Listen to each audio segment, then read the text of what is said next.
Every great story starts somewhere ordinary.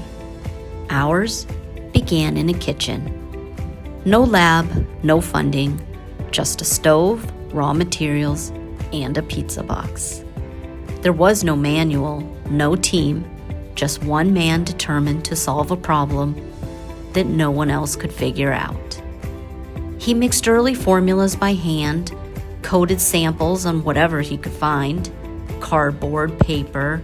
Most of it failed, but something kept pushing him forward. He wasn't sure what he had, so he sent it to a lab, then to a patent lawyer. And that's when it hit. This wasn't just another coating. This was the foundation for Janus, a plant-based compostable alternative to plastic. And this was the beginning of J&J Green Paper. His name is Scott Siegel, and he built it from nothing. Soon, there were 3 people, 1 room, 3 desks crammed so tightly you could barely stand up without bumping into someone. No departments, no titles, just 3 people doing whatever it took. If you didn't know how to do something, you figured it out. And if that sounds familiar, it should. Because in 1976, 3 guys launched a company from a garage. You know 2 of them, Steve Jobs and Steve Wozniak. The third, Ronald Wayne, was older, more experienced, and cautious. He helped write the original agreement, then walked away just 12 days later. Sold his 10% stake for $800. He thought he was avoiding risk, but what he really gave up was vision.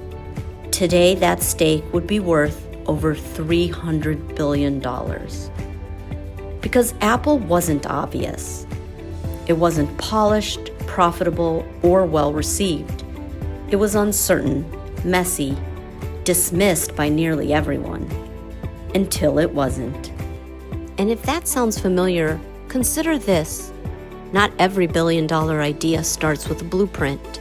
Some start on the floor, like Airbnb. In 2008, 3 guys in San Francisco couldn't afford rent, so they rented out air mattresses in their living room. Air bed and breakfast, they called it. They pitched 20 investors, got 20 rejections. One investor laughed, saying, "This is a terrible idea. No one is ever going to stay in a stranger's house."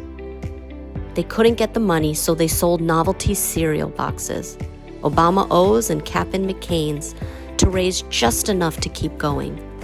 Absurd? Perhaps, but it worked. That cereal helped fund the company just long enough for people to catch on. Today, Airbnb is worth over $70 billion.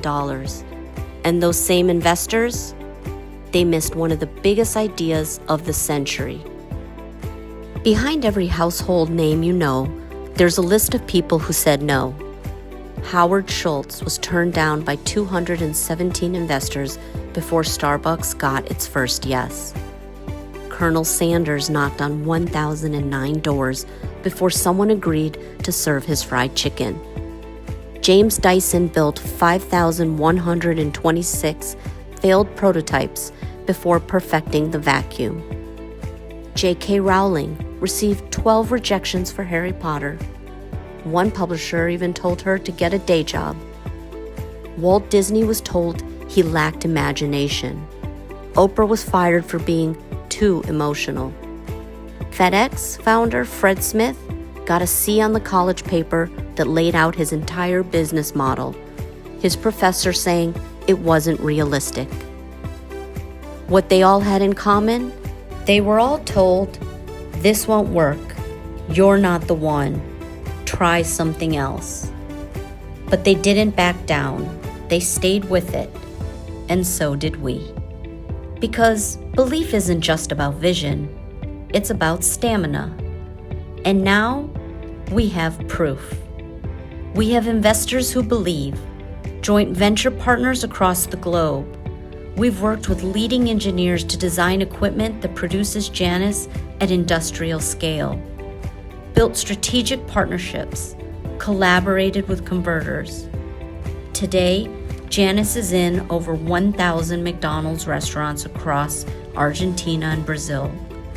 We've received conditional approval for global rollout, and dozens of other major fast food brands are following. 14 production lines are being installed, with more on the way. We started with no roadmap, no funding, no factory. We were burned, let down, shut out. And still, we kept showing up. JJGP didn't grow because people said yes. We grew because we kept going, even when no one else believed, even when the door slammed shut, even when it would have been easier to walk away. And now, it's momentum. Because the world is ready for something better, and we're ready to build it.